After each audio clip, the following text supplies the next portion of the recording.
महाराष्ट्राच्या मातीसाठी धर्मासाठी लय मोठे योगदान आहे दादा शंभू राजांचं। अरे ज्या काळात मंदिरं तोडली जात होती, देव बाटवले जात होते, लपून ठेवावे लागत होते देवांना, अशा परिस्थितीमध्ये आजी देहू पासून पंढरपूरला त्या आषाढी वारी ज्ञानोबा तुकोबाचा गजर करत जाते ना, ती ज्ञानोबा तुकोबाची पंढरीची वारी आषाढी वारी जी कुणी सुरू केली असेल ना, त्या राजाचं नाव आहे छत्रपती संभाजी महाराज। कारण तुकाराम महाराजांचा मुलगा महादेव महाराज हे शंभू राजांकडे आले। त्या तुकाराम महाराजांच्या मुलाला तुकाराम महाराजांची पालखी सोहळा सुरू करायचा होता, देहू पासून पंढरपूर पर्यंतचा। ही मुघल लोक त्रास देत होती, म्हणून सगळे शंभू राजांकडे आले महादेव बाबा। त्यावेळेस म्हणले शंभू राजे आम्ही असं करतोय, आबासाहेबांचा पालखी सोहळा सुरू करतोय, ही मुघल लोक त्रास देतात।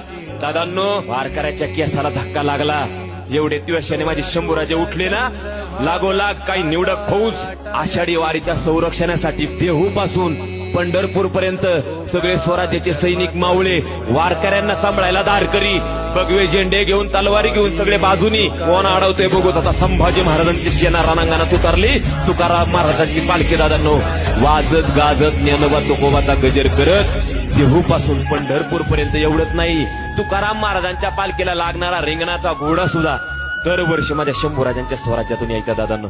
अजून काय धर्म करावा त्या राजांनी? महाराष्ट्राच्या मातीसाठी धर्मासाठी लय मोठे योगदान आहे दादांनो शंभू राजांचं। अरे ज्या काळात मंदिरं तोडली जात होती, देव बाटवले जात होते, लपून ठेवावे लागत होते देवांना, अशा परिस्थितीमध्ये आजी देहू पासून पंढरपूरला त्या आषाढी वारी ज्ञानोबा तुकोबाचा गजर करत जाते ना, ती ज्ञानोबा तुकोबाची पंढरीची वारी आषाढी वारी जी कुणी सुरू केली असेल ना, त्या राजाचं नाव आहे छत्रपती संभाजी महाराज।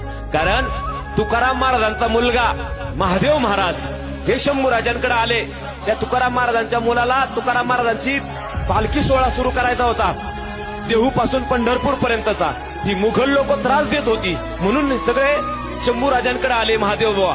त्यावेळेस म्हणले शंभू राजे आम्ही असं करतोय, आबासाहेबांचा पालखी सोहळा सुरू करतोय, ही मुघल लोक त्रास देतात। दादांनो वारकऱ्याच्या केसाला धक्का लागला, एवढे दिवसाने माझे शंभू राजे उठले ना, लागोलाग काही निवडक फौज आषाढी वारीच्या संरक्षणासाठी देहू पासून पंढरपूर पर्यंत सगळे स्वराज्याचे सैनिक मावळे वारकऱ्यांना सांभाळायला धारकरी भगवे झेंडे घेऊन तलवारी घेऊन सगळे बाजूनी कोण अडवतोय बघूत। आता संभाजी महाराजांची सेना रणांगणात उतरली, तुकाराम महाराजांची पालखी दादांनो वाजत गाजत ज्ञानोबा तुकोबाचा गजर करत देहू पासून पंढरपूर पर्यंत। एवढंच नाही, तुकाराम महाराजांच्या पालखीला लागणारा रिंगणाचा घोडा सुद्धा दरवर्षी माझ्या शंभू राजांच्या स्वराज्यातून यायचा दादांनो।